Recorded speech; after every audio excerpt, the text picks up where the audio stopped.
भील भारत के सबसे प्राचीन जातियों में से एक है। भील लोग भील भाषा बोलते हैं। भील जनजाति का संबंध आदिवासी समाज के साथ साथ जैन, सिख, मुस्लिम, राजपूत व मराठा आदि से रहा है। तमिल ग्रंथों में भीलों को विलुवर कहा गया है। भील मुख्यतः मध्य भारत में बसे हैं। आज हम इस वीडियो में भील इतिहास के बारे में विस्तृत रूप से जानेंगे, जिसमें भीलों का प्राचीन व पौराणिक इतिहास, भील समूह व उपसमूह, भील राजपूत संघर्ष व मित्रता, भील मराठा संघर्ष व मित्रता, भील और अंग्रेजों के मध्य संघर्ष आदि के बारे में जानेंगे। आइए वीडियो शुरू करते हैं। प्राचीन और पौराणिक इतिहास। यदि हम भारतीय ग्रंथों का अध्ययन करें तो हमें भील जनजाति का भारी उल्लेख मिलेगा। भील जनजाति की उत्पत्ति भगवान शिव से मानी जाती है और भारतीय ग्रंथों में ऐसे कई उल्लेख मिलते हैं जहाँ भील भक्त और भगवान शिव का जिक्र हुआ है, जिनमें महान शिव भक्त कन्नप्पा, आहुक आहूजा और चंड जैसे नाम उल्लेखनीय है। भील जनजाति कितनी प्राचीन है इसका अंदाजा आप इस बात से भी लगा सकते हैं कि महान शिव भक्त कन्नप्पा जो आंध्र प्रदेश के थे, उनका जन्म 3102 ईस्वी में हुआ, यानी आज से करीब 5122 साल पूर्व हुआ था। कई शोध पत्र यह बताते हैं कि भारत के आदिवासी 3 लाख साल पुराने हैं। विश्व की प्रसिद्ध सिंधु घाटी सभ्यता मूलतः आदिवासियों की थी। ऋग्वेद में अनेक शबर भील राजाओं के वर्णन आते हैं, जिनके 100 महल किले थे। तमिलनाडु के प्राचीन ग्रंथों में विलवर और मिनवर शब्दों का प्रयोग हुआ है। विलवर भील जनजाति के लिए और मिनवर मीणा जनजाति के लिए प्रयुक्त हुआ है। प्राचीन मानव सभ्यताओं में मिस्र, सुमेर और सिंधु घाटी सभ्यता अपने समय की उत्कृष्ट सभ्यता रही। सिंधु घाटी सभ्यता एवं अन्य की खुदाई में जो शिव और नाग की पूजा के प्रमाण मिले हैं, उनसे सिद्ध होता है कि वहाँ के लोग निषाद भील प्रजाति के लोग ही थे। कर्नल जेम्स टोड ने भीलों को वनपुत्र कहा है। उनके मुताबिक भीलों की उत्पत्ति भारत में ही हुई है। एक समय ये भील प्रजाति के लोग भारत से लेकर मिस्र और लंका तक फैले थे। रामायण में माता शबरी और उत्तर प्रदेश के निषाद भील राजा गुह का वर्णन आता है। साथ ही साथ खुदाई के दौरान निषाद राजा के महल के अवशेष भी मिले हैं। कई आदिवासियों का मानना है कि रामायण और महाभारत में वर्णित असुर दरअसल भारत के मूल निवासी ही थे। राजा वृत्तासुर एक भील राजा थे। महाभारत में वर्णित राजा बर्बरिक, जिन्हें हम खाटू श्याम जी के नाम से जानते हैं, वे भी किरात भील राजा थे। महाभारत में वर्णित राजा हिरण्यधनु के पुत्र एकलव्य ने भील राज्य स्थापित किया था। महाभारत के बड़े बड़े योद्धा एकलव्य के आगे कहाँ टिक पाते। माता शबरी के गुरु भी भील ही थे। रामायण और महाभारत के रचयिता भी भील ही थे और श्री कृष्ण का वध करने वाले जरा नामक भील ही थे। भारत के पौराणिक ग्रंथों में भील जनजाति का भारी उल्लेख मिलता है, जिससे यह तो सिद्ध होता है कि एक समय भील भारत की सर्वोच्च शक्ति में से एक थे। राजा पूर्वा भील पुष्कलावती नगर के राजा थे, जो कि वर्तमान पाकिस्तान में स्थित है। कई लेखकों का मानना है कि पाकिस्तान का प्राचीन नाम पुष्कलावती ही था। राजा पूर्वा भील ही आगे चलकर महावीर स्वामी कहलाए। भील राजा का वर्णन 1400 ईसा पूर्व में भी हुआ, जब द्वारका के भील राजा का सामना कृष्ण राजा से हुआ। इसी समय के दौरान मालवा में दूसरा नामक भील रानी का शासन स्थापित था, जिनके वंश ने 287 वर्षों तक मालवा पर शासन किया। रानी दूसरा का शासन मालवा समेत वर्तमान गुजरात तक था। भीलों का वर्णन 1600 ईसा पूर्व में भी हुआ। वही मालवा में 850 ईसा पूर्व के दौरान राजा धन्ना भील का शासन स्थापित था। उन्हीं के एक वंशज ने 730 ईसा पूर्व में दिल्ली के सम्राट को चुनौती दी। मगध के राजा खादीसर भील का जिक्र हुआ, जिनकी राजधानी उज्जैन थी। राजा खादीसर भील और मगध सम्राट बिंबिसार में समानताएं देखने को मिलती है। इन्हीं का एक नाम श्रेणिक था। लेखक विशाखादत्त के अनुसार सम्राट चंद्रगुप्त मूरा भील के पुत्र थे। सम्राट चंद्रगुप्त के समय मालवा में राजा गरिमध्वज भील का शासन स्थापित था। वहीं जब सिकंदर ने मिर्नाडर के जरिए भारत पर आक्रमण किया, तब मेवाड़ पर भील शासक का शासन था। भील और मेव जनजाति में भी समानताएं दिखती है। वहीं विश्व प्रसिद्ध भगवान जगन्नाथ धाम का मंदिर मूल रूप से भील राजा विश्वासु भील का ही केंद्र रहा। भील आबादी हिमालय क्षेत्र में अधिक थी, जहाँ उन्हें किरात कहा गया। वहीं एक किरात राज्य भी हुआ करता था। नेपाल में कई किरात राजा हुए, जिनमें यलंबर प्रमुख रहे। उत्तराखंड का समूचा भिलंगना क्षेत्र भील राज्य के नाम से जाना गया। इसी क्षेत्र में भगवान शिव और अर्जुन के मध्य युद्ध हुआ था। कई शोधकर्ताओं का मानना है कि इसी क्षेत्र में भील जनजाति ने अर्जुन को युद्ध में हरा दिया था। हिमालय में राजा सुबाहु का उल्लेख मिलता है, जिनकी राजधानी श्रीनगर गढ़वाल थी। वे भील प्रजाति के राजा थे। वेदनाथ धाम का इतिहास राजा बेजू भील से जुड़ा है। वे संथालों के राजा थे और वैद्यनाथ धाम के पहले दर्शन करने वाले राजा बेजू भील ही थे। इन शोधकर्ता ये भी बताते हैं कि बंगाल के प्राचीन निवासी भील, शबर, मुंडा और संथाल जनजातियां ही थी। कुलीन भील राजा राजकुमार विजय का शासन बंगाल में था। राजकुमार विजय का उल्लेख महावंश ग्रंथ में हुआ। उनका समय 543 से 505 ईसा पूर्व में था। वे श्रीलंका आए। उन्होंने सिंहल और क्षत्रिय स्त्री से विवाह किया, जिसके फलस्वरूप वेदा जनजाति की उत्पत्ति हुई। कई इतिहासकारों का मानना है कि वेदा जनजाति भारत से चलकर श्रीलंका तक पहुंची। उज्जैन में राजा गर्दभील नामक राजा का शासन स्थापित था। जैन ग्रंथ उत्तर पुराण में वर्णन मिलता है कि कल्काचार्य नामक साधु की बहन से राजा गर्दभील प्रेम कर बैठे, जिनके विरोध में साधु ने शकों को भारत में बुलाया। शकों ने उज्जैन में तबाही मचा दी और खुद जैन साधु दुखी हो गए।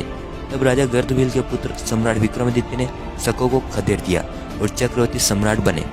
वही 6ठी शताब्दी में एक शक्तिशाली शासक हुए तथा सरित सागर में वर्णन मिलता है कि एक भील राजा हाथी पर सवार होकर आर्य राजा से युद्ध करने जाते हैं और वे आर्य राजा को बंदी बना लेते हैं। क्योंकि भील भारतवर्ष के प्राचीन निवासी थे, इसलिए उनका सामना कई जातियों से हुआ, जिनमें राजपूत, मुस्लिम, मराठा और अंग्रेज आदि हैं। लेकिन एक खास बात यह रही कि भील इनमें से किसी से भी पूर्णतः नहीं हारे। हम एक एक कर जानते हैं। भील राजपूत संघर्ष व मित्रता। यदि हम मेवाड़ का इतिहास पढ़े तो हम पाएंगे कि मेवाड़ का इतिहास वर्तमान राजस्थान से नहीं बल्कि गुजरात के ईडर से प्रारंभ होता है।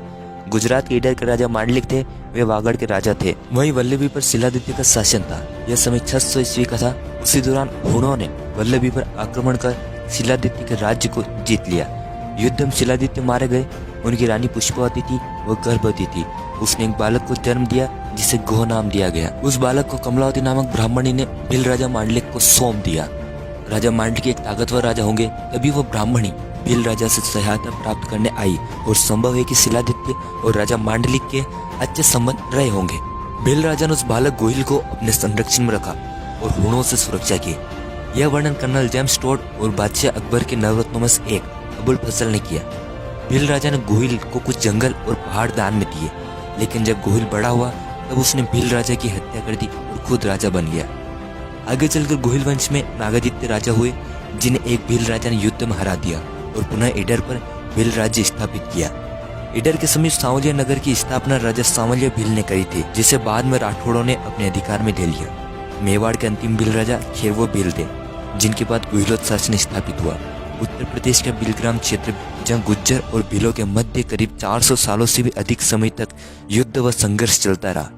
भील राजपूत संघर्ष का उदाहरण राजस्थान का आबू भी रहा, जहाँ भील राजा जेतसिंह परमार का शासन स्थापित था, जिनका युद्ध पाटन के राजपूत राजा से हुआ था। पंचमहल क्षेत्र में बाबरा भील ने शासन किया था, जिनका सामना सिद्धराज जयसिंह से हुआ। ओंकारेश्वर को भील जनजाति ने ही बसाया था। लंबे समय तक यह क्षेत्र भील राजाओं के शासन का क्षेत्र रहा। अंतिम भील राजा नातू भील थे, जिनका विवाद दरियाई गोस्वामी से हुआ। तब चौहान राजा का जिक्र होता है। दरियाई गोस्वामी ने चौहान राजा से अपनी पुत्री के विवाह करने का वचन दिया और साथ ही साथ भील राजा नातू भील के राज्य पर आक्रमण करने का वचन लिया।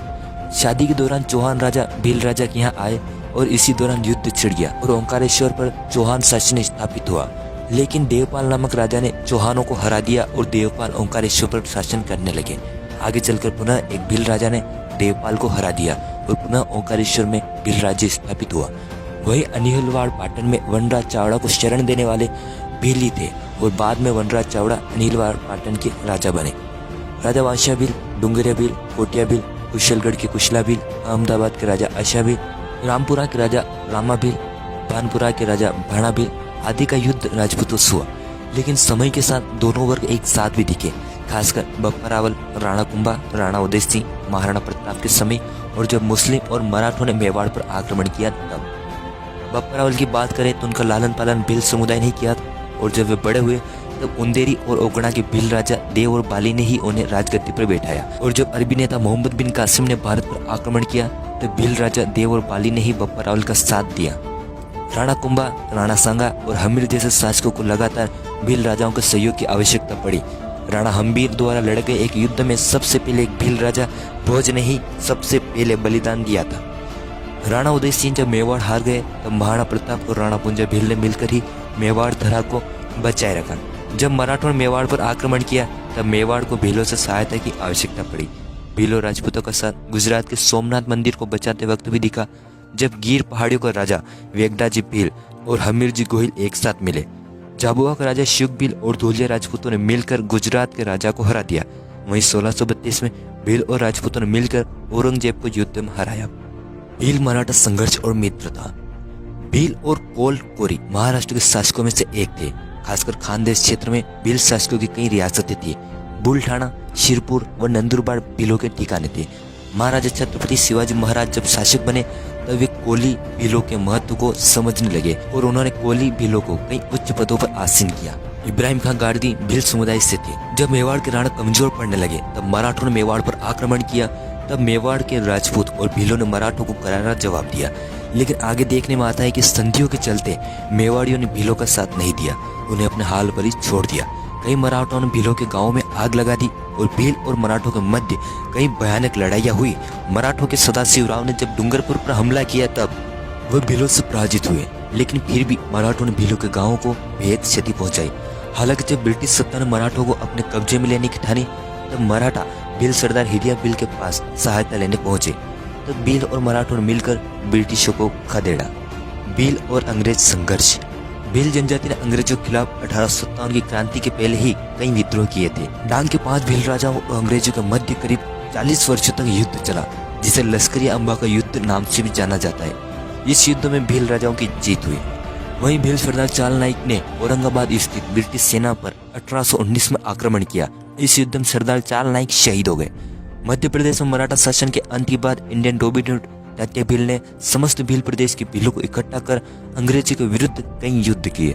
खाजा नाइक, कालीबाई भील, भीमा नायक, गुलाब महाराज, नानक भील जैसे आदिवासी वीरों ने अंग्रेजों के खिलाफ महत्वपूर्ण विद्रोह किए।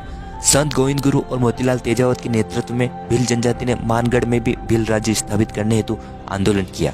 इस मानगढ़ आंदोलन में 1500 से भी अधिक भील मारे गए। वहीं 7 मार्च को पाल चित्रिया जनसंहार हुआ। इसमें कई भील और अन्य आदिवासी मारे गए। भीलों ने 1816, 1818, 1819, 1820, 1822, 1823 व 24 में प्रमुख आंदोलन किए। वहीं रविन्द्रनाथ की बड़ी बहन स्वर्ण कुमारी ने भील विद्रोह पर विद्रोह नामक शीर्षक से उपन्यास की रचना करी। भील समूह व उपसमूह। भील समूह में भारतीय कई जनजातियां शामिल है। प्राचीन समय में किरात, शबर, निषाद, पुलिन, यक्ष, कोल व व्रत यह सभी नाम भील प्रजाति के ही थे। किरातों के एक शाखा मुंडा और बोडो है। वर्तमान में पश्चिम बंगाल एवं बंगाल की बोरी जाति, बर्दा, गरसिया, डोली भील, डुंगरी, पटेलिया, रावत, रावल, महाराष्ट्र के तड़वी, बागलिया, बिलाला, पावरा, वासरी, वासेव, नाइक, गुजरात के वसावा, मावची, कोतवार और अजमेर के खादिम व वाली और कई अज्ञात जातियां शामिल है।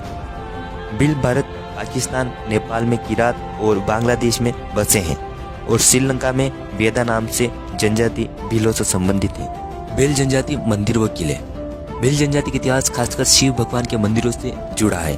भीलेश्वर महादेव, माधवा माता, अम्जा माता, वेदनाथ धाम, जगन्नाथपुरी या नील माधव, तुंडेश्वर महादेव, सोंडरा माता, भोलेश्वर महादेव, समय माता मंदिर, वेणेश्वर धाम आदि से भील जनजाति का इतिहास जुड़ा है। भीलों ने कई किले बनवाए जिसमें मांडलगढ़ किला, रामपुरा किला, नौरथाना किला, राजा पृथ्वी भील का किला, अकेलगढ़ किला, दौलतगंज किला आदि प्रमुख रहे। वहीं हिंगलाजगढ़ का इतिहास गोत्री भील से जुड़ा है और ईडर में राजा मांडलिक के राजमहल होने का इतिहास मिलता है।